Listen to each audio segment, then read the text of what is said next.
चिन्ता सन्तानहन्तारो यत्पादाम्बुजरेण वः स्वीयानां तान्निजाचार्यान् प्रणमामि मुहुर्मुहुः। यदनुग्रहतो जन्तु सर्वदुःखातिगो भवेत् तमहं सर्वदा वन्दे श्रीमद्वल्लभनन्दनम्।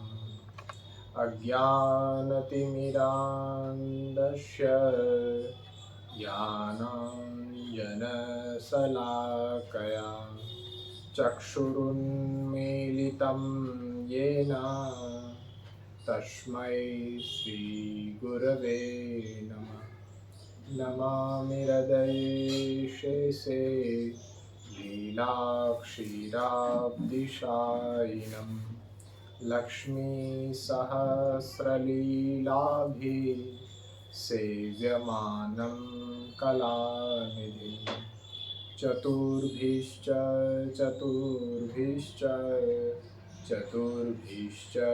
त्रिभिस्तथा षड्भिर्विराजते योऽसौ पंचधा हृदये मम।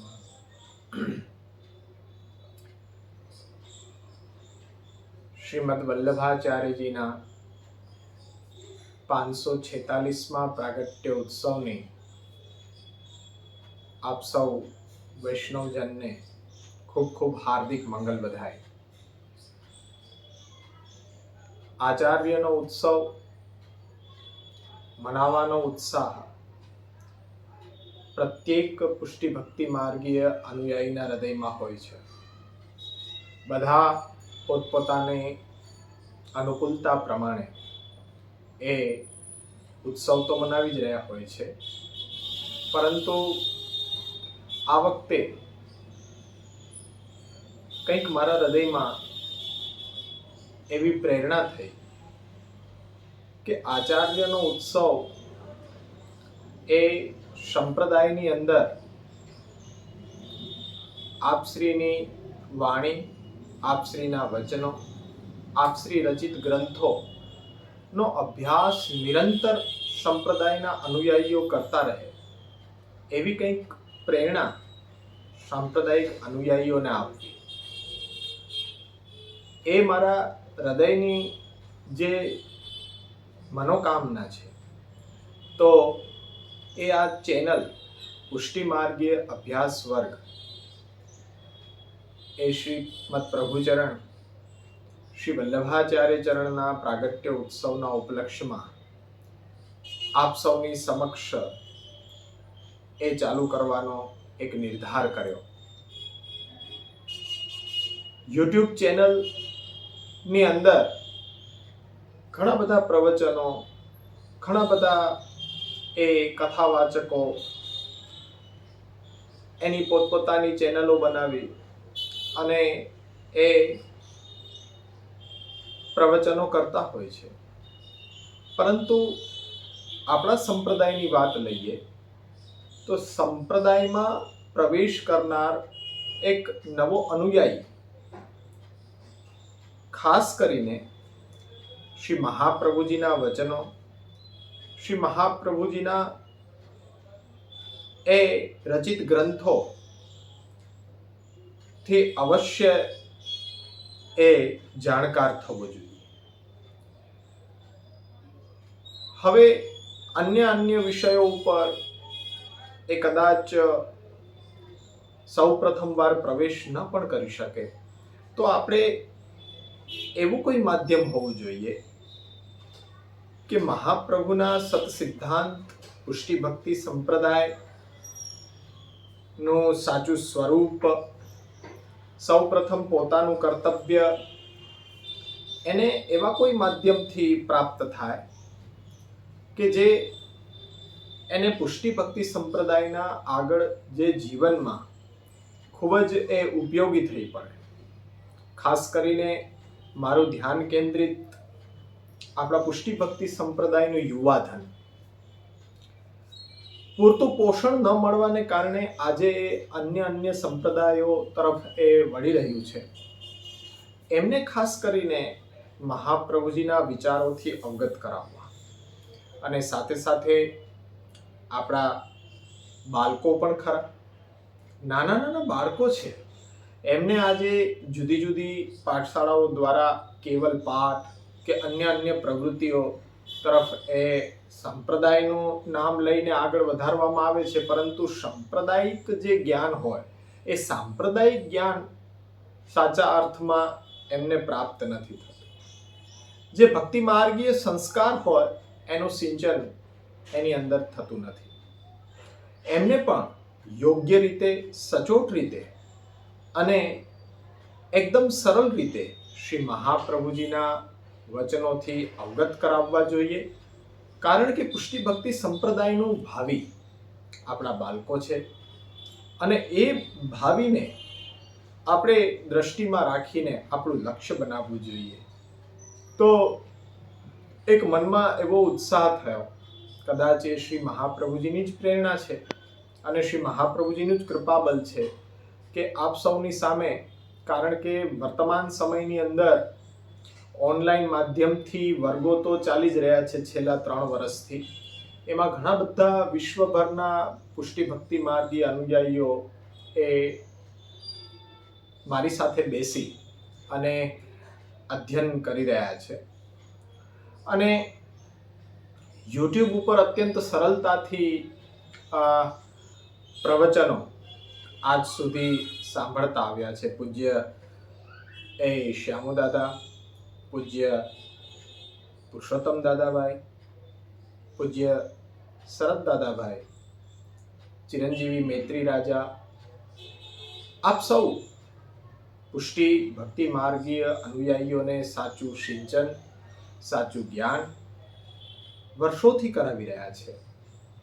પરંતુ જેમ દરેકના પોતાના હૃદયનો મનોરથ હોય, તો મને એવું લાગ્યું કે એકદમ પ્રારંભિક જે પ્રવેશ કરી રહ્યો છે એ નવો યુવાન કે પછી પુષ્ટિ ભક્તિ સંપ્રદાયનો નવો અનુયાયી કે જેને હજી શ્રી મહાપ્રભુજીના સ્વરૂપ, સંપ્રદાયનું સ્વરૂપ નું પાયાનું જ્ઞાન જ નથી, તો એમને એવું એક માધ્યમ મળી રહે કે ફક્ત એ પોતાનો જે દિવસ દરમિયાનનો સમય છે એ કાઢીને અડધી કલાક પણ જો અધ્યયન કરવા માટે એ ઉત્સાહિત હોય તો એને આ માધ્યમ થી પ્રારંભિકથી આગળના ગ્રંથો તો બધાએ પ્રવચનો કર્યા જ છે, પરંતુ એકદમ પ્રારંભિક સ્ટેજ જે હોવું જોઈએ કે જે એકદમ પહેલું પગથિયું કહેવાય,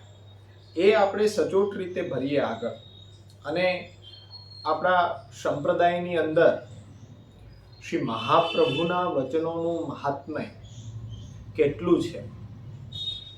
જો આપણે સ્વગૃહમાં રહી મહાપ્રભુજીએ બતાડેલી સેવા, કૃષ્ણ સેવા સદાકાર્ય, અને એ સેવાનો નિભાવ આપણા સ્વગૃહમાં કરતા સાથે સાથે જેટલો પણ સમય મળી આવે એટલા સમયની અંદર શ્રી મહાપ્રભુજીના ગ્રંથોનો પાઠ ભલે એક શ્લોકનો થાય પણ અર્થ સાથે થાય, એ શ્લોક સમજમાં આવવું જોઈએ.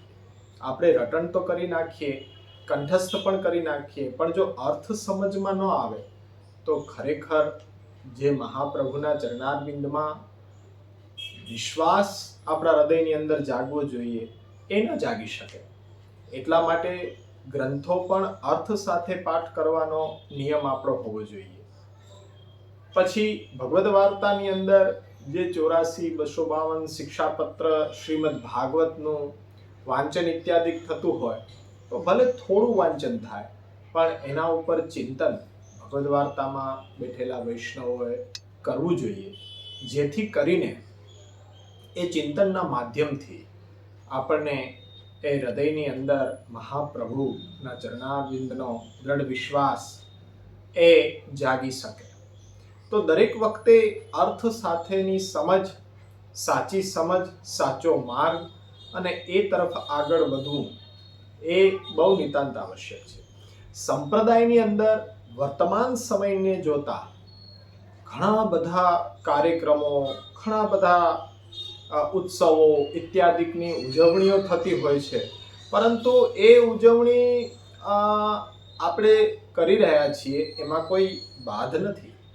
શ્રી મહાપ્રભુજી પ્રત્યેનો ભાવ આપણો પ્રગટ કરીએ, પણ એ ભાવ ખરેખર એવું નથી લાગી રહ્યું કે હૃદયના ઊંડાણથી એ ભાવ આપણો એ વર્તાઈ નથી રહ્યો, પરંતુ અન્ય સંપ્રદાયોની હોડમાં આપણે પણ શ્રી વલ્લભાચાર્યજીનો એ ઉત્સવ છે તો બહુ મોટા સ્કેલ ઉપર મનાવવો જોઈએ, વૈષ્ણવોને એકત્રિત કરવા જોઈએ. એક દિવસ બધાને ઉત્સાહ આવી જાય કે અમે શ્રી વલ્લભના અનુયાયી, પુષ્ટિ ભક્તિ માર્ગીય એ અનુયાયી, પણ એ ગર્વ એક જ દિવસ, પછી બીજા દિવસથી એ ગર્વ ક્યાં ચાલ્યો જાય છે? તો ખરેખર મને એવું લાગી રહ્યું છે કે જો સંપ્રદાયના સિદ્ધાંતોની સાચી સમજ, સંપ્રદાયનું સાચું સ્વરૂપ, મહાપ્રભુજીના ગ્રંથોનો અર્થ સાથેનો પાઠ નિત્ય નિરંતર થતો રહે, તો શ્રી મહાપ્રભુજીના ઉત્સવ ઉપર જે આપણી અંદર ઉત્સાહ જે પ્રગટ થાય છે, ખરેખર શ્રી મહાપ્રભુના ચરણારવિંદમાં દ્રઢ શ્રદ્ધા, વિશ્વાસ અને નિષ્ઠા સુધી પહોંચી શકાય છે.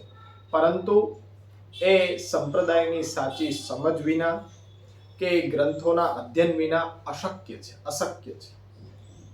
અત્યારના સમયની અંદર જે સંપ્રદાયના મૂળભૂત સિદ્ધાંતોથી એ વિરુદ્ધ જઈને જે પણ કંઈ એ કાર્યક્રમો થઈ રહ્યા છે તેમાં આપણને વધારે ઉત્સાહ આવી રહ્યો છે. કેમ કે તેમાં આપણને મનગમતું બધું મળી રહ્યું છે, તેમાં કંઈ પરિશ્રમ નથી કરવો પડતો. પણ આપણે જેમ બાળપણથી ભણતા આવ્યા છીએ કે ભાઈ સિંહ છે એ વનનો રાજા હોય, પણ રાજા હોવા છતાં પણ એને શિકાર સામેથી તો મળી નથી જતો. શિકાર માટે એને દર બદર ભટકવું પડે છે, શોધ કરવી પડે છે, અને કદાચ નિરાશ પણ થવું પડે. પણ એમને પણ જો પ્રયત્ન કરવો પડતો હોય તો રાજા હોવા છતાં પણ એને જો પ્રયત્ન કરવો પડતો હોય તો એના ઉપરથી આપણે સમજી શકીએ કે કંઈ પણ કાર્ય કર્યા વિના એ આનંદ કેવી રીતના આવી શકે.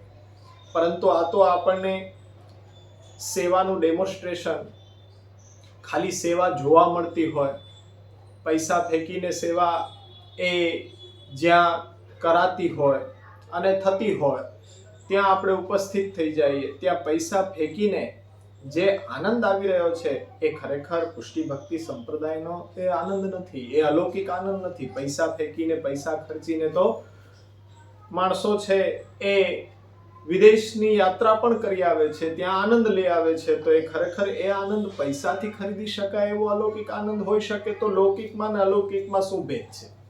કંઈ પણ ભેદ નથી.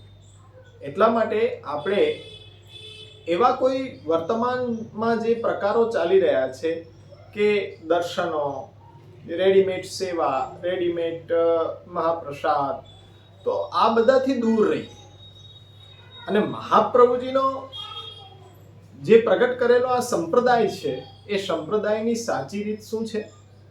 તો મહાપ્રભુજી આજ્ઞા કરે છે કે બીજમ દ્રાઢ્ય પ્રકારસ્તુ ગૃહે સ્થિત્વા સ્વધર્મતઃ સેવાયામ વા કથાયામ વા યસ્યા શક્તિ દ્રઢા ભવેત યાવત જીવમ તસ્ય નાશો ન ક્વાપી તિર્મતિર્મમ સર્વદા સર્વભાવેન ભજનીયો વ્રજાધીપ સ્વસ્યાયમેવ ધર્મો હિ નાન્ય ક્વાપી કદાચન કૃષ્ણ સેવા સદા કાર્યા માનસી સા પરામતા ચેતસ્તત પ્રવણમ સેવા તત્ સિદ્ધે તનુવિત્તજા.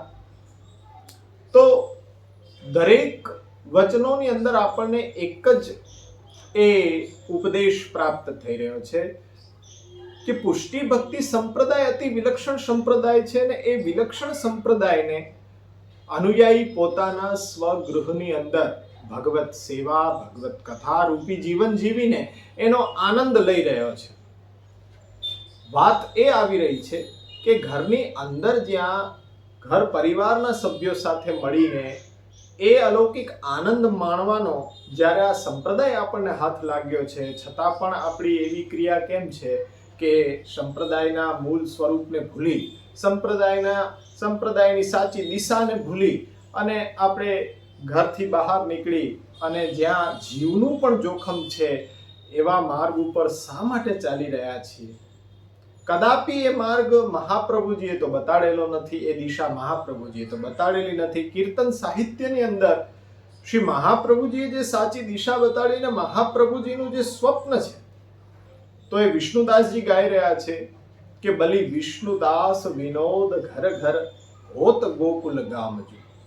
અહીંયા કોઈ ગામમાં એક ઘર ગોકુલ ન બની જાય, પણ જ્યાં શ્રી મહાપ્રભુજીનો અનુયાયી વસે, એ અનુયાયીનું જે ઘર છે એ ઘર ગોકુલ બની જાય, દરેક ઘર ગોકુલ બની જાય. મહાપ્રભુજીનું આ સ્વપ્ન હતું. તો શું આપણે એટલું નથી સમજી શકતા કે અત્યારના કોઈ એક ઘર ગોકુલ બની જાય અને આખું ગામ ત્યાં ઉપસ્થિત થઈ જાય? તો એ મહાપ્રભુજીનો વિચાર ન હતો, એ મહાપ્રભુજીનું સ્વપ્ન ન હતું.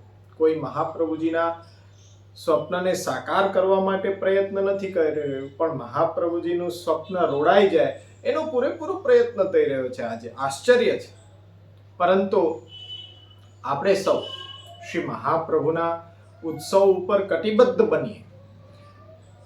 મહાપ્રભુની કૃપાથી મારો આ વિચાર છે એ કેટલા અંશે સફળ થશે એ તો શ્રી મહાપ્રભુજીની કૃપા બલ ઉપર એ અવલંબિત છે. પરંતુ પૂરેપૂરો પ્રયત્ન સંપ્રદાયના સત્સિદ્ધાંતો, સાંપ્રદાયિક ગ્રંથોની સાચી સમજ, મહાપ્રભુજીએ ઉપદેશેલા આ ભક્તિ માર્ગીય જે સંપ્રદાયની મર્યાદા છે એનાથી આપ સૌને અવગત કરાવીને સન્માર્ગ દ્વારા શ્રી મહાપ્રભુજીના ચરણ કમલનો દ્રઢ આશ્રય કરી અને ભગવત પ્રાપ્તિ સુધીના માર્ગ ઉપર આપણે અવિચલ રહીને એ યાત્રા નિર્વિઘ્નપણે પૂર્ણ કરીએ એવો આશય છે. બીજો કોઈ આ ચેનલને એ શરૂઆત કરવાનો આશય નથી. ઘણા સંશયો તુંડે તુંડે મતી ભિન્ના, ઘણા સંશયો બધા મનમાં નાખશે કે આટલા માટે ચેનલ ચાલુ કરી છે, પણ કેવલ શ્રી મહાપ્રભુજીના એ વચનોનો અભ્યાસ કરવા માટે. અને ચેનલનું નામ પણ પુષ્ટિ માર્ગીય અભ્યાસ વર્ગ જ રાખવામાં આવ્યું છે. એક વર્ગ છે, એક અભ્યાસ વર્ગ છે કે જ્યાં તમે પોતાના સ્વગૃહમાં બેસીને રોજની 15 મિનિટ 20 મિનિટ પણ આ ચેનલના માધ્યમથી અભ્યાસ કરતા રહેશો, આમાં અપલોડ થતા વિડીયોને જોતા રહેશો, તો પણ એક સાચી સમજ, ખાસ કરીને નવયુવકોને, બાળકોને અને જેમને કંઈ પણ સંપ્રદાયનું જ્ઞાન જ નથી એવો અનુયાયી છે, ગેરમાર્ગે ન દોરાઈ જાય. વર્તમાન સમયની અંદર આપણે એ પણ ધ્યાન રાખવું પડે કે આપણા હૃદયનો ભાવ છે એ સાચો હોય, શુદ્ધ હોય, પરંતુ એ ભાવને યોગ્ય દિશા બતાડવાનું કામ જે વ્યક્તિ કરી રહ્યો છે, કદાચ એનો હેતુ છે એ શુદ્ધ ન હોય તો આપણે ગેરમાર્ગે દોરાઈ જઈએ. એના માટે જરૂરી છે કે આપણને સ્વયંને એ જ્ઞાન હોવું જોઈએ. મારું ઉદ્દેશ્ય તો એ જ છે કે કોઈ પણ વિષયને કોઈ અનુભવીને પૂછતા પહેલા પરીક્ષણ કરવું જરૂરી છે કે એ વિષય એ વ્યક્તિ કેટલો સમજી શક્યો છે. કોઈ પણ વ્યક્તિએ કોઈ પણ અજ્ઞાત વિષયને પહેલા પોતે સ્વયં અધ્યયન કરવું જોઈએ.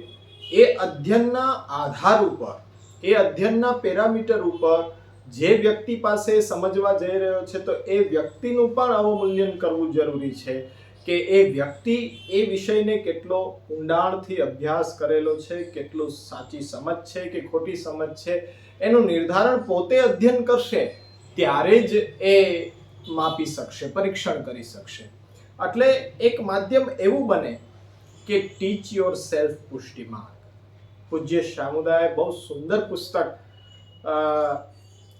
શ્યામુદાએ સૌપ્રથમ ચર્ચા સભા પછી મુંબઈની અંદર એક વર્ગ કર્યો અને પુષ્ટિ પાઠાવલી જે છે એ પાઠાવલીનો જે 22 ગ્રંથો છે કે એ ગ્રંથોને અભ્યાસ કરાવ્યો હતો અને એનું જ ગુજરાતીમાં ભાષાંતર સાથે એક એક શબ્દ આપશ્રીના કમ્પાઇલેશન ઘણા વૈષ્ણવ અમારા જૂનાગઢના પણ એમાં સંમિલિત હતા.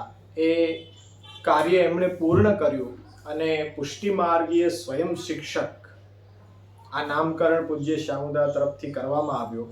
એટલે ટીચ યોર સેલ્ફ પુષ્ટિ માર્ગ. તમે ઘરે રહી બેસીને અભ્યાસ શા માટે ન કરી શકો?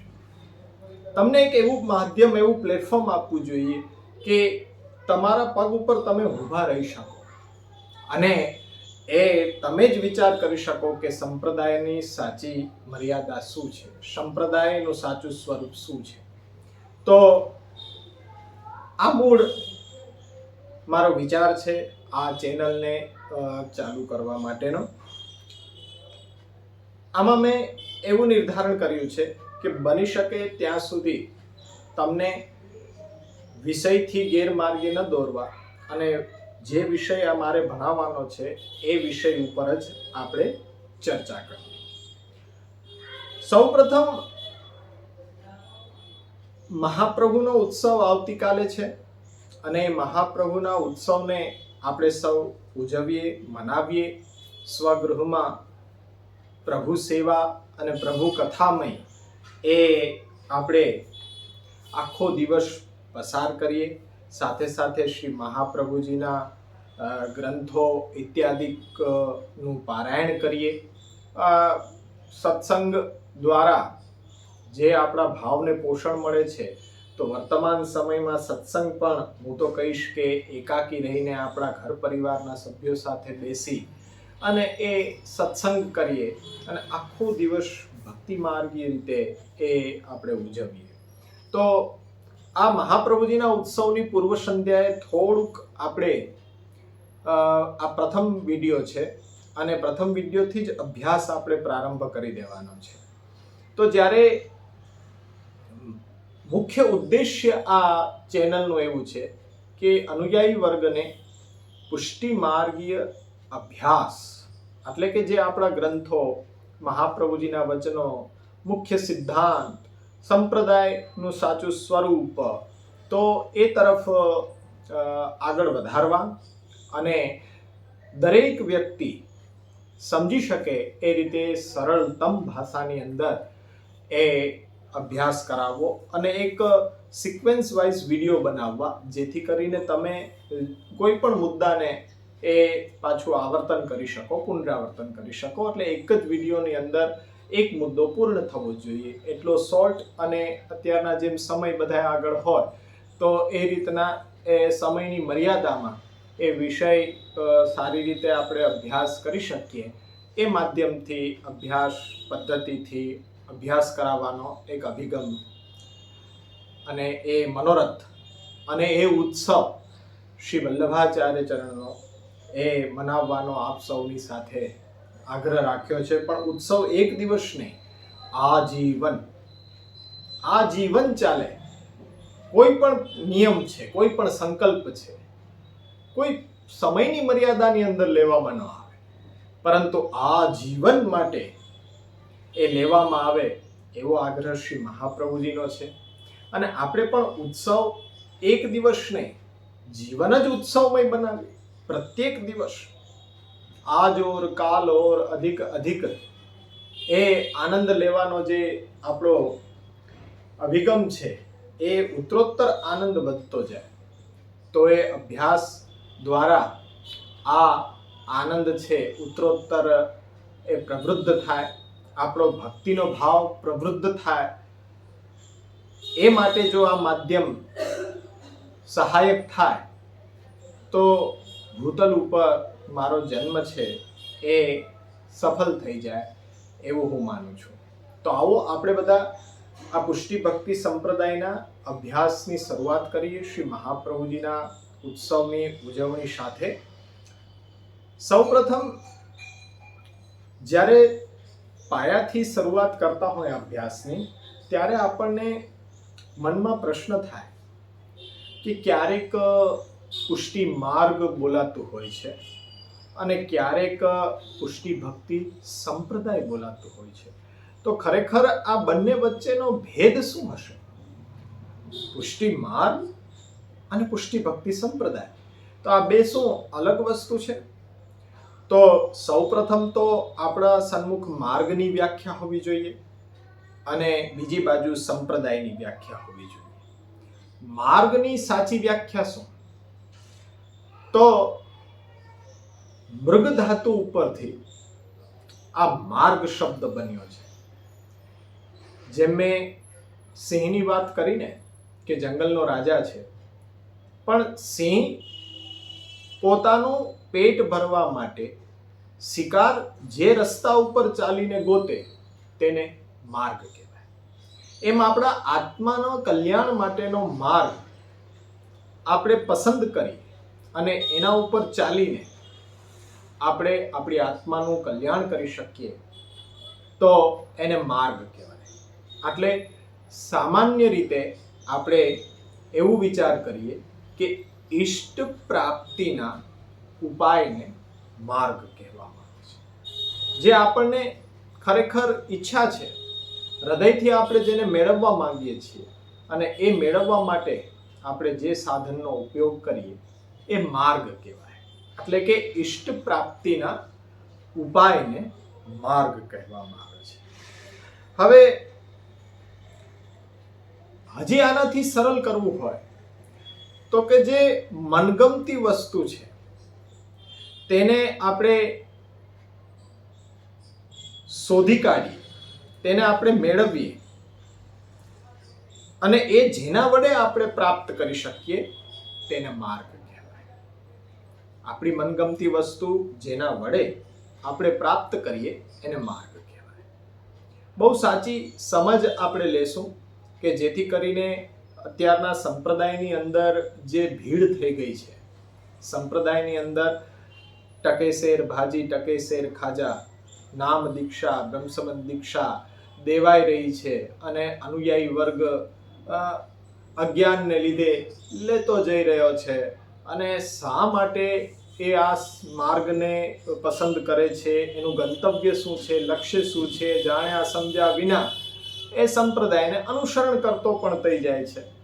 પણ હકીકતે જો એ સાચી સમજ કહેવાય કે ઈષ્ટ પ્રાપ્તિના ઉપાયને માર્ગ કહેવાય છે. એની પોતાની જે ઈચ્છા છે અને જે ઈચ્છિત વસ્તુ છે એ મેળવવા માટે જે સાધન એ ઉપયોગમાં લાવે તેને માર્ગ કહેવામાં આવે છે. તો સૌપ્રથમ આપણે એવું વિચાર કરીએ કે આ જીવ સૃષ્ટિ છે, તો ભગવાને આ જીવ સૃષ્ટિમાં પુષ્ટિ, મર્યાદા અને પ્રવાહી આમ ત્રણ અલગ અલગ અલગ સ્વભાવવાળા જીવોને ઉત્પન્ન કર્યા છે. પણ પુષ્ટિ જીવો છે એનું લક્ષણ શું છે? તો કહે છે કે પુષ્ટિ જીવો એ પ્રભુની સેવા સ્મરણ દ્વારા ભક્તિ મેળવે છે. મર્યાદા જીવો છે તો મર્યાદા જીવો છે એ લૌકિક વૈદિક કર્મ, જ્ઞાન, ઉપાસના વગેરે વગેરે દ્વારા મુક્તિ મેળવવા ઈચ્છુક હોય છે. આ ઈષ્ટ પ્રાપ્તિ છે. ઈષ્ટ પ્રાપ્તિ એટલે શું ઈચ્છિત છે? જે જીવ સૃષ્ટિ ત્રણ પ્રકારની છે અને એ ત્રણ પ્રકારે એ લોકો શું મેળવવા ઈચ્છે છે? તો કે પુષ્ટિ જીવો છે એ પ્રભુની સેવા કથા દ્વારા ભક્તિને ઈચ્છે. મર્યાદા જીવો છે તો એ કર્મ, જ્ઞાન, ઉપાસના દ્વારા મુક્તિ ઈચ્છે છે. અને જ્યારે પ્રવાહી જીવો છે એ તો અંત પ્રલયકાલ સુધી જન્મ મરણના ચક્કરમાંથી ક્યારેય છૂટી જ નહીં શકે. પુનરપી જન્મમ પુનરપી મરણમ પુનરપી જન્મી જઠરે શયનમ. તો આ રીતના જે મેં વ્યાખ્યા કીધી માર્ગની કે ઈષ્ટ પ્રાપ્તિના ઉપાયને, તો સમજો કે પ્રભુ આ ત્રણ પ્રકારની જે જીવ સૃષ્ટિ છે, પુષ્ટિ, મર્યાદા અને પ્રવાહ, તો જેને જે ઈચ્છિત છે એ ભક્તિ, મુક્તિ અને પ્રવાહી જીવોને તો આ જન્મ મરણના ચક્રમાંથી ક્યારેય પણ એ મુક્ત થતા નથી. તો આ ત્રણેય પ્રકારની જીવ સૃષ્ટિ પોતપોતાના ફળને મેળવી શકે તે માટે પુષ્ટિ માર્ગ, મર્યાદા માર્ગ, પ્રવાહ માર્ગ, આ ત્રણેય માર્ગો છે એ ભગવાને પ્રગટ કર્યા છે. એટલે સૌપ્રથમ પુષ્ટિ ભક્તિ માર્ગ, કારણ કે આપણે એની વ્યાખ્યા શું આપી કે પુષ્ટિજીવને શું ઈચ્છિત હોય, તો કે પ્રભુની સેવા અને કથા દ્વારા ભક્તિને ઈચ્છે છે. તો આપણે સાચી ઓળખ માટે એક શબ્દ વચ્ચે ઉમેરવો જોઈએ કે ખાલી પુષ્ટિ માર્ગ પ્રભુની કૃપા પ્રાપ્ત જે જીવોને છે, અને જે જીવો પ્રભુની કૃપા પ્રાપ્ત કરીને પ્રભુ તરફ એ જ કૃપાને સ્નેહમાં રૂપાંતરિત કરીને પ્રભુને પાછા અર્પણ કરે છે અને ભક્તિ ઈચ્છે છે, તો આપણે એનું નામકરણ પુષ્ટિ ભક્તિ માર્ગ કરીએ. તો એ પુષ્ટિ ભક્તિ માર્ગની વ્યાખ્યા શું થાય? તો આપણે એવું કહી શકીએ કે મોક્ષની પણ કામના વિના શ્રી કૃષ્ણની કૃપા થકી અને શ્રી કૃષ્ણની ભક્તિ મેળવવાના માર્ગને પુષ્ટિ ભક્તિ માર્ગ કહેવામાં આવે છે. મોક્ષની પણ કામના એમાં શેષ ન હોવી જોઈએ. વર્તમાન સમયમાં આપણે પ્રવાહ માર્ગમાં ચાલી રહ્યા છીએ કે પુષ્ટિ માર્ગમાં, આના ઉપરથી આપણે નિશ્ચિત કરી શકીએ છીએ કે આપણે શું ખરેખર પ્રભુની સેવા અને પ્રભુની કથા થકી ભક્તિ ઈચ્છીએ છીએ, મુક્તિ પણ નથી ઈચ્છતા. અત્યારના તો આપણે નાના નાના પ્રશ્નોને સમાધાન માટે અન્યાશ્રય ઇત્યાદિ કરતા હોઈએ છીએ, તો શું ખરેખર આપણે પુષ્ટિ ભક્તિ માર્ગીઓ છીએ કે પ્રવાહ માર્ગીઓ છીએ? આના ઉપરથી જ નિશ્ચિત થઈ જાય. પુષ્ટિ ભક્તિ માર્ગનો અધિકારી હશે એ પ્રભુની સેવા થકી કથા થકી ભક્તિને જ ઈચ્છશે. મુક્તિ પણ સર્વોત્તમ કક્ષા કે જે મર્યાદા માર્ગીઓ માટે ગોલ કહેવાય, લક્ષ્ય કહેવાય, તો એ મુક્તિ પણ આપણે પુષ્ટિ ભક્તિ માર્ગીઓ એને તુચ્છ માનીએ છીએ, એ આપણે સ્વીકૃત કરતા નથી. એટલા માટે અહીંયા આપણે પરબ્રહ્મ શ્રી કૃષ્ણની પ્રાપ્તિ એ જ લક્ષ્ય પુષ્ટિ ભક્તિ માર્ગનો હોઈ શકે, અન્ય કોઈ લક્ષ્ય ન હોઈ શકે. ભગવાન એ વહી ફલ, ભગવાન જ ફલરૂપ છે ને ભગવત પ્રાપ્તિ એ જ એક લક્ષ્ય. પુષ્ટિ ભક્તિ માર્ગમાં અન્ય કોઈ પણ એ જે પ્રશ્નો છે એનું સમાધાન નથી. અંધશ્રદ્ધામાં આપણે ક્યારેય દોરવાવું જોઈએ નહીં. પુષ્ટિ ભક્તિ સંપ્રદાયમાં ચાલી રહ્યા છીએ તો કેવલ પ્રભુ પાસે પ્રભુ પ્રાપ્તિની જ કામના. એટલે કર્મ જ્ઞાન ઉપાસના માર્ગથી આ પુષ્ટિ ભક્તિ માર્ગ ભિન્ન છે. પ્રભુની પ્રાપ્તિ કેવલ પુષ્ટિ ભક્તિ માર્ગથી જ શક્ય છે, અન્ય કર્મ જ્ઞાન ઉપાસના માર્ગથી નથી થઈ શકતી. એટલે ફલ દ્રષ્ટિએ જો કહેવામાં આવે તો પુષ્ટિ ભક્તિ માર્ગ છે એ સર્વોત્તમ છે. આ એક આખી સમજ છે. મર્યાદા માર્ગ, તો મર્યાદા માર્ગમાં આપણે કહ્યું હતું કે કર્મ જ્ઞાન ઉપાસના દ્વારા મુક્તિને ઈચ્છે છે, તો એ બધા મર્યાદા માર્ગીઓ છે. તો ખરેખર વેદમાં જે બતાડવામાં આવેલા કર્મ જ્ઞાન ઉપાસના એ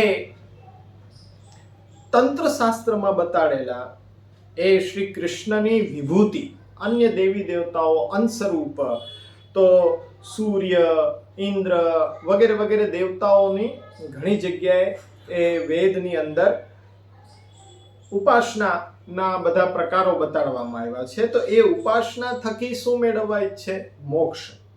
મોક્ષ મેળવવા ઈચ્છે તો એવા માર્ગને મર્યાદા માર્ગ કહેવામાં આવે છે. એટલે શું કે વેદમાં બતાડેલા કર્મ જ્ઞાન ઉપાસના, તંત્ર શાસ્ત્રમાં બતાડેલા શ્રી કૃષ્ણના વિભૂતિ રૂપ જે સૂર્ય ઇન્દ્ર વગેરે વગેરે દેવતાઓની ઉપાસના થકી મોક્ષ મેળવવાના માર્ગને મર્યાદા માર્ગ કહે છે. તો આ મર્યાદા માર્ગના ઘણા પેટા પ્રકારો છે કે જે આપણે ખરેખર સાંભળતા હોઈએ છીએ, ક્યાંક વાંચતા હોઈએ છીએ કે કર્મ માર્ગ, જ્ઞાન માર્ગ, ઉપાસના માર્ગ. તો આવો એને પણ આપણે સમજી લઈએ. તો કર્મ માર્ગ શું છે? તો કર્મ માર્ગ એવો છે કે શાસ્ત્રમાં જે બતાવેલા યજ્ઞ વગેરે વગેરે જે કર્મો છે એ ભગવાનની ક્રિયાશક્તિનું પ્રાગટ્ય જાણવું જોઈએ. અને કર્મથી મળતા જે ફળો છે, કર્મણ્યેવાધિકારસ્તે મા ફલેષુ કદાચન, ફલમાં એ આશા ન રાખવી જોઈએ, ફલનું લાલચ ન રાખવું જોઈએ, અને તે ફલોને શ્રી કૃષ્ણને સમર્પવા જોઈએ. કૃષ્ણને સમર્પીને શાસ્ત્રમાં જે કર્મોને કરવાની મનાઈ છે એને આપણે નિષિદ્ધ કર્મો કહેશું, કે જે કરવાની મનાઈ છે એને આપણે છોડી દેવા જોઈએ, ત્યાગ કરવો જોઈએ. અને અનિવાર્યપણે કરવાના જે કર્મો છે એને નિત્ય કર્મો કહેવાય. બ્રાહ્મણ છે તો જેમ ગાયત્રી જપે તો એનું નિત્ય કર્મ છે, તો એ નિત્ય કર્મ એને કરવું જોઈએ. અને ત્રીજો કર્મનો પ્રકાર છે કે પ્રસંગોપાત. પ્રસંગોપાત જેમ કે લગ્ન ઇત્યાદિકમાં આપણે ગણેશ સ્થાપન કરીએ તો આ બધા છે એ નૈમિતિક કર્મો છે. આ નૈમિતિક કર્મો છે. તો નિત્ય કર્મ દરરોજ કરવાના કર્મ છે, નિષિદ્ધ કર્મ શાસ્ત્ર જેને ના કહે છે એવા કર્મ છે, અને જે પ્રસંગોપાત કરવાના કર્મો છે તો એ નૈમિતિક કર્મો કહેવાય છે. તો આ નૈમિતિક કર્મો અને નિષિદ્ધ કર્મો, નિત્ય કર્મ, આ રીતના શાસ્ત્રમાં જે કર્મ કરવાથી જ પાપ તથા પુણ્યનો નાશ થવાથી મોક્ષ મળશે, તો કર્મફળોની લાલચમાં જે કંઈ આપણે કર્મ કરી બેસીએ તો એવા કર્મોને કામ્ય કર્મ કહેવામાં આવે છે, કે ભાઈ આ કર્મ કરવાથી આપણને ફળ મળે. પણ હકીકતે કર્મ છે એ ફળનું નિર્માણ કરતું જ નથી. ફળ તો પ્રભુના જ હાથમાં છે. એટલે આ રીતના આપણે જન્મ મરણના ચક્રથી મોક્ષ ન મળે, કારણ કે નાશવંત સ્વર્ગાદિક ફળો જ મળે આ કર્મ માર્ગ દ્વારા. તો આ શાસ્ત્રમાં બતાડેલા નિત્ય કર્મ, કામ્ય કર્મ, નિષિદ્ધ કર્મ અને નૈમિતિક કર્મો દ્વારા આપણને એવી ઈચ્છા થાય કે મોક્ષ મળે, પણ હકીકતે સ્વર્ગાદિક જેવા એ નાશવંત ફળો મળે છે. તો આ પ્રમાણે જે લોકો ચાલતા હોય એને કર્મ માર્ગીઓ કહેવાય, અને આ પ્રકારના માર્ગને કર્મ માર્ગ કહેવાય. મર્યાદા માર્ગ અંતર્ગત બીજો પેટા માર્ગ છે જ્ઞાન માર્ગ. તો લૌકિક અને પારલૌકિક. લૌકિક એટલે શું? તો લૌકિક એટલે સમજો કે આપણો દેહ, પરિવાર, ધન, સમાજ, ધંધો, રોજગાર, આ જે બધી વસ્તુઓને લગતી જે પણ બાબતો છે ને એને આપણે લૌકિક કહીશું. અને પારલૌકિક એટલે પિતૃલોક, ગંધર્વલોક, દેવલોક, એ બધા જે લોક સંબંધી બાબતો છે ને એને પારલૌકિક કહેશું.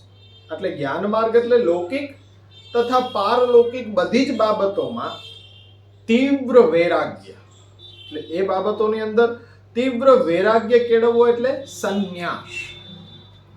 વૈરાગ્ય એટલે લૌકિક તથા પારલૌકિક બાબતોમાં કોઈ પણ પ્રકારનો મોહ ન રહેવો, એને વૈરાગ્ય કહેવાય. અને સંન્યાસ એટલે લૌકિક તથા પારલૌકિક બાબતોમાં વૈરાગ્ય કેળવી અને ઘર પરિવારનો ત્યાગ કરવો, એનું નામ સંન્યાસ છે. તો આ સંન્યાસ લઈને શાસ્ત્રમાં બતાવેલી જ્ઞાનની સાધના વડે અક્ષર બ્રહ્મ સાયુજ્ય, જે અક્ષર બ્રહ્મ સાયુજ્ય રૂપી મોક્ષ મેળવવામાં આવે છે, તો એવા માર્ગને જ્ઞાન માર્ગ કહેવામાં આવે છે. ત્યાર પછી ત્રીજો પેટા પ્રકાર છે ઉપાસના માર્ગ.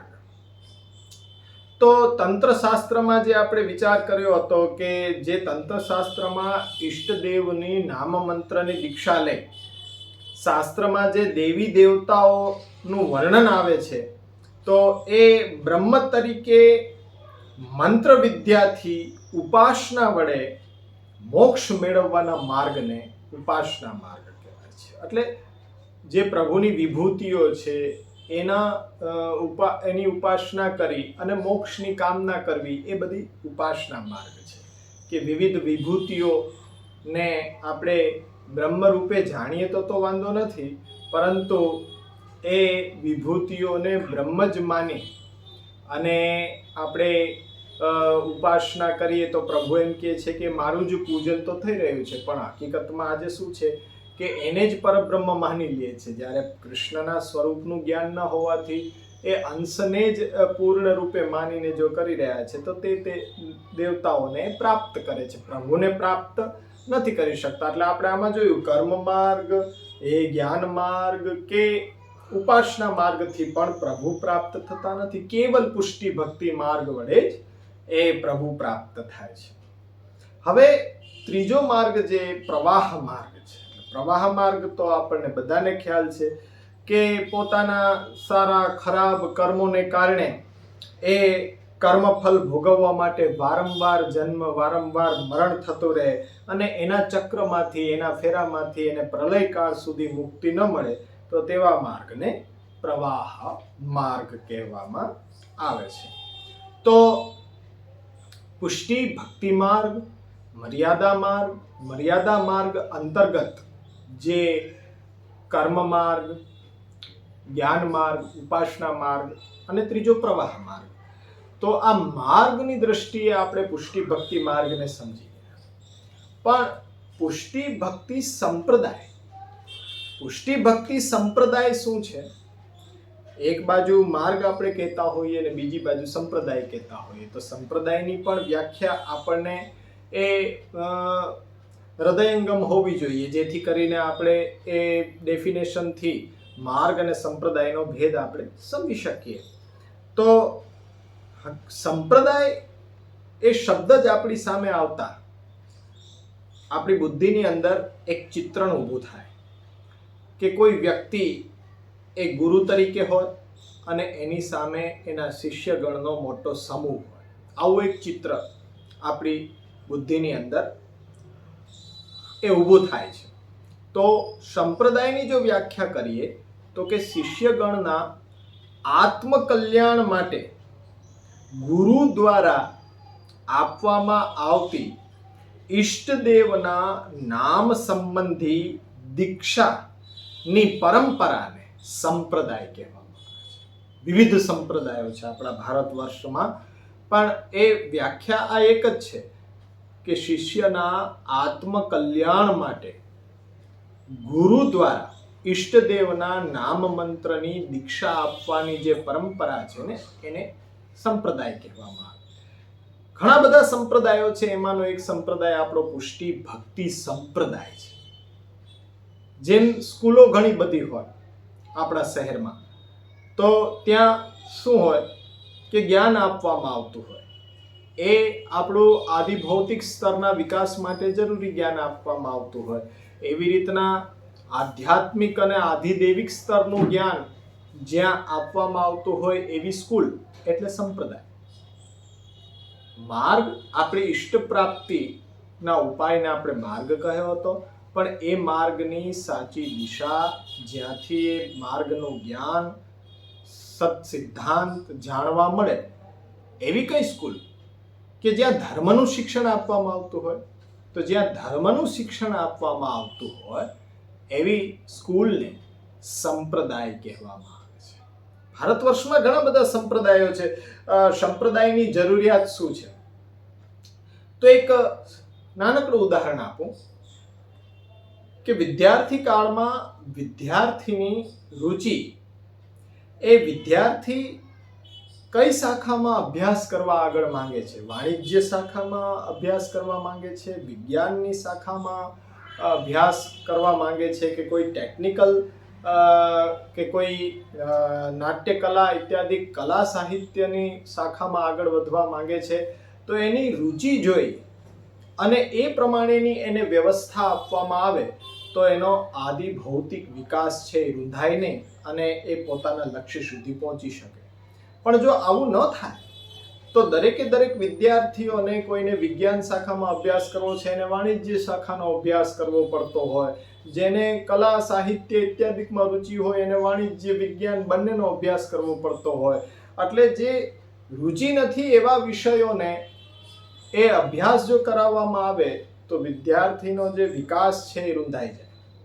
એ જ રીતના અહીંયા અન્ય સંપ્રદાયો છે, તો એ સંપ્રદાયો દરેકને પોતપોતાની રુચિ અનુસાર પોતપોતાના આત્મકલ્યાણ અને પોતાની ઈષ્ટ પ્રાપ્તિનો ઉપાયનું નિર્દેશન કરે છે.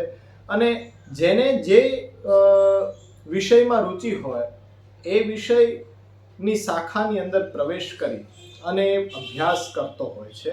એવી રીતના સંપ્રદાયની આવશ્યકતા એટલા માટે છે કે એવું જરૂરી નથી કે બધાને એ કૃષ્ણ પ્રાપ્તિની ઈચ્છા હોય, જ્ઞાનની ઉપાસના કરવી હોય, એ કર્મ ઉપાસના કરતા હોય, કર્મ માર્ગ, જ્ઞાન માર્ગ, જ્યાં સારામાં સારો એનો અભ્યાસ કે જ્ઞાન આપવામાં આવતું હોય એ સંપ્રદાયની અંદર ચાલે. પણ જેને કેવલ કૃષ્ણ પ્રાપ્તિ એ પણ ભક્તિ દ્વારા, તો એ પુષ્ટિ ભક્તિ સંપ્રદાયની અંદર પ્રવેશ લઈ શકે છે. હવે જો આ સંપ્રદાયો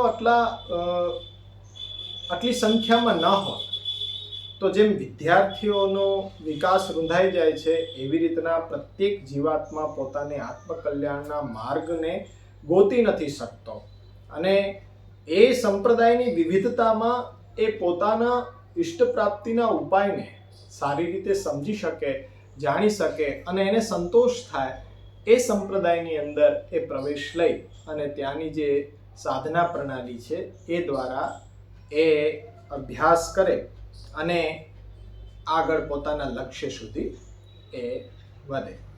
ખરેખર આપણી માનસિકતા એવી છે કે આટલા બધા સંપ્રદાયો છે તો એ સંપ્રદાયોએ બધાએ વાડા ઊભા કરી દીધા. તો એનો એક જ લીટીમાં ઉત્તર આપીશ કે શું આપણા શહેરમાં એક જ સ્કૂલ હોય એવું શક્ય છે? એક જ સ્કૂલ હોય તો એમાં બધા વિદ્યાર્થીઓ, આખા શહેરના વિદ્યાર્થીઓ અભ્યાસ કરે તો અભ્યાસ ખરેખર થઈ જ ન શકે. જેમ એક કરતાં વધારે સ્કૂલોની શું આવશ્યકતા છે આપણા શહેરમાં કે ભાઈ વિદ્યાર્થીઓનો સમાવિષ્ટ થઈ શકે, વિદ્યાર્થીઓને એ સરખી રીતે જ્ઞાન મેળવવા માટે સુચારુ વ્યવસ્થા ઊભી કરી શકાય, એટલા માટે ઘણી બધી સ્કૂલો હોય છે. તો એવી રીતના સંપ્રદાય પણ બધાની રુચિ પ્રમાણે અલગ અલગ છે, અને જેટલા અનુયાયીઓ છે બધા એક જ સંપ્રદાયની અંદર પ્રવેશ લઈ લે એવું તો શક્ય નથી ને. કોઈ એક જ સંપ્રદાય વિશ્વ ધર્મ બની જાય એવું પણ શક્ય નથી.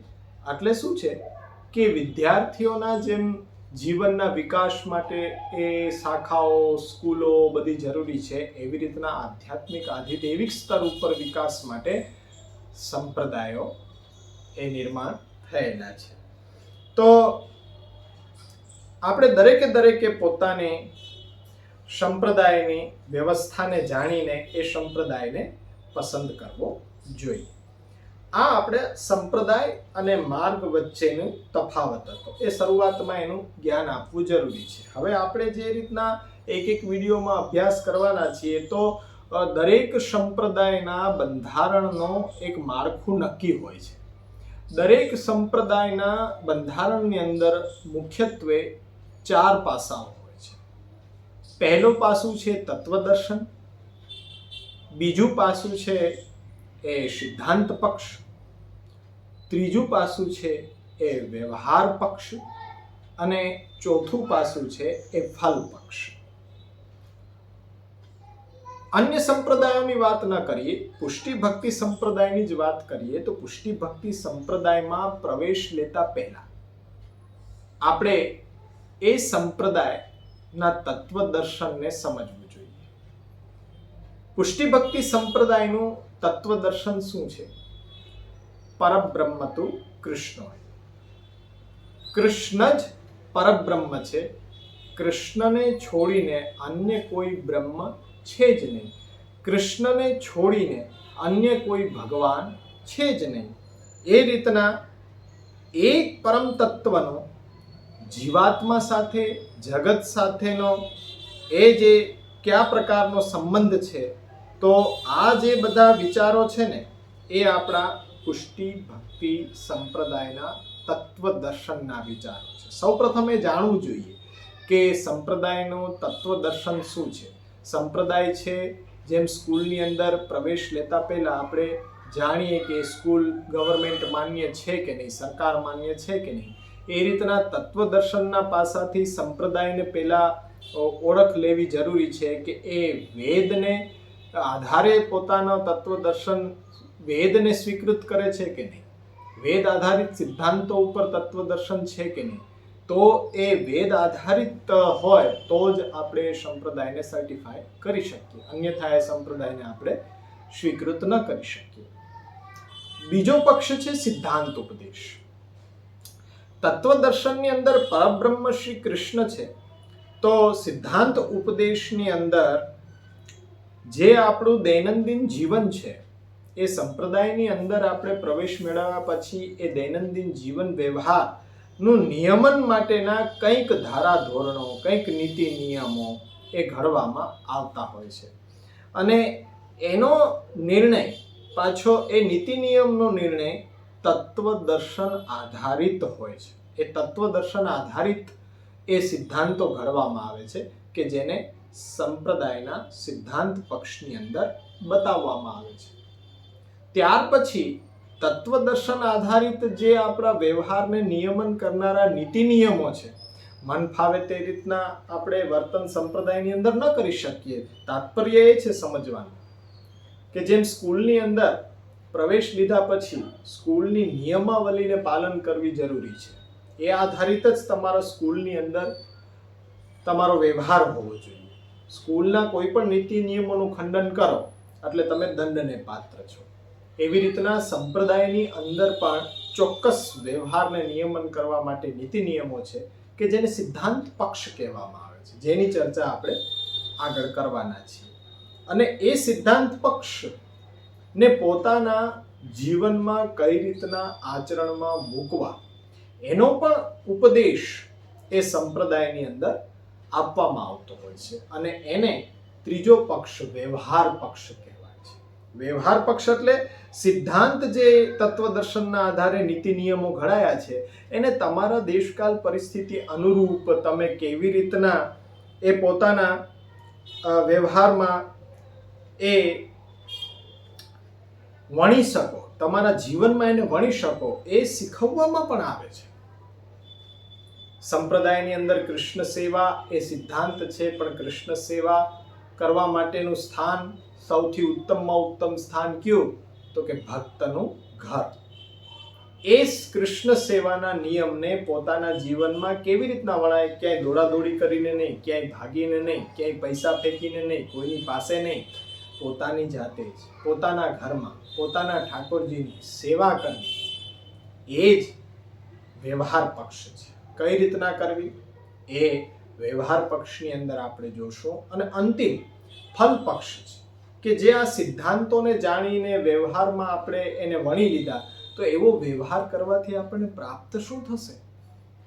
એ પ્રાપ્ત શું થશે? ફલની ચર્ચા જે પક્ષમાં કરવામાં આવે છે એને ફલ પક્ષ કહેવામાં આવે છે. તો મુખ્યત્વે આપણે દરેક સંપ્રદાય લઈ લ્યો, સંપ્રદાયના સ્ટ્રક્ચરની અંદર, બંધારણની અંદર આ ચાર પક્ષ મુખ્ય હોય છે: તત્વદર્શન, સિદ્ધાંત પક્ષ, વ્યવહાર પક્ષ અને ફલ પક્ષ. હવે કોઈ પણ સંપ્રદાયને આપણે અનુસરણ કરતા હોઈએ તો એ સંપ્રદાયના આ ચારેય પક્ષોને સમજવા માટે સંપ્રદાયની અંદર ઉપદેશો છે.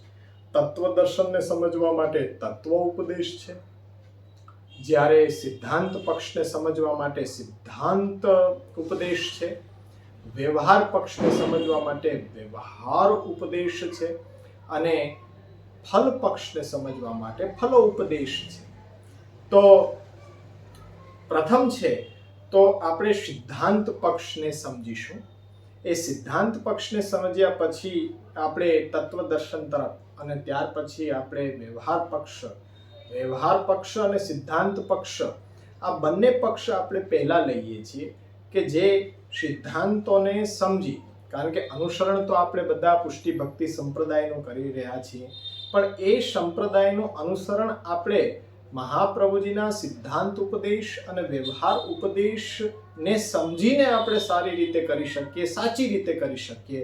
પણ આજે ખેદ સાથે કહેવું પડે કે આપણા અજ્ઞાનને પોષવામાં આવી રહ્યું છે, અને અજ્ઞાનને પોષણ આપીને આપણને અજ્ઞાનના અંધકારમાં રાખવામાં આવી રહ્યા છે. અને એ અજ્ઞાનનો અંધકાર દૂર તો કરવાનો પ્રયત્ન નથી થઈ રહ્યો, પણ એ અંધકાર હજી ગાઢ બને અને આપણા ભાવનો એ લોકો લાભ લઈ રહ્યા છે, આપણા અજ્ઞાનનો અન્ય લોકો લાભ લઈ રહ્યા છે. ખરેખર જો સંપ્રદાયને અભ્યાસ કરાવવામાં આવે, અભ્યાસ કરવામાં આવે, એવો વિચાર આપણા બુદ્ધિની અંદર એ પરમાત્માની કૃપાથી, મહાપ્રભુની કૃપાથી એ વિચાર છે આકાર લે કે નહીં, સંપ્રદાયને અનુસરણ કરવા માટે સંપ્રદાયના આ ચારેય પક્ષોને વ્યવસ્થિત સમજવા, જાણવા જરૂરી છે. તો જ સંપ્રદાયનું અનુસરણ થઈ શકે. વિચિત્રતા લાગે કે આ અભ્યાસ કર્યા વિના સંપ્રદાયનું અનુસરણ કેવી રીતના કરી લેતા હશે. કોઈ પણ વ્યક્તિનો આપેલો ઉપદેશ ગ્રહણ કેવી રીતના કરી શકતા હશે. પોતે કેવી રીતના વિચાર ન કરી શકે કે ભાઈ એ સંપ્રદાયની અંદર જે મહાપ્રભુ શ્રી વલ્લભાચાર્ય ચરણ છે એ જ આપણા ગુરુ છે. અમે બધા તો એ અન્ય વ્યક્તિ વિશેષ છે, એ તો ગુરુ દ્વાર રૂપ છે. ગુરુ તો શ્રી મહાપ્રભુજી છે અને એ ગુરુ ભાવ શ્રી મહાપ્રભુજીના ચરણારવિંદમાં દ્રઢ કરવા માટે આપણે સિદ્ધાંત ઉપદેશ અને એ વ્યવહારિક ઉપદેશનો અભ્યાસની શરૂઆત કરવા જઈ રહ્યા છીએ. આપણો મુખ્ય બેઝ રહેશે એ આ પુસ્તક સિદ્ધાંત વચનાવલી. આ પુસ્તકની અંદર 80 પેજ જ છે અને 80 પેજની અંદર આખો સંપ્રદાય સમાવિષ્ટ કરી લેવામાં આવ્યો છે. ખરેખર આપણા ઉપર શ્રી મહાપ્રભુની કૃપા છે કે આ પુસ્તક દરેક સંપ્રદાયના અનુયાયીઓના ઘરમાં હોવું જરૂરી છે. તો જ સંપ્રદાયનું અનુસરણ સાચી રીતે થઈ શકશે.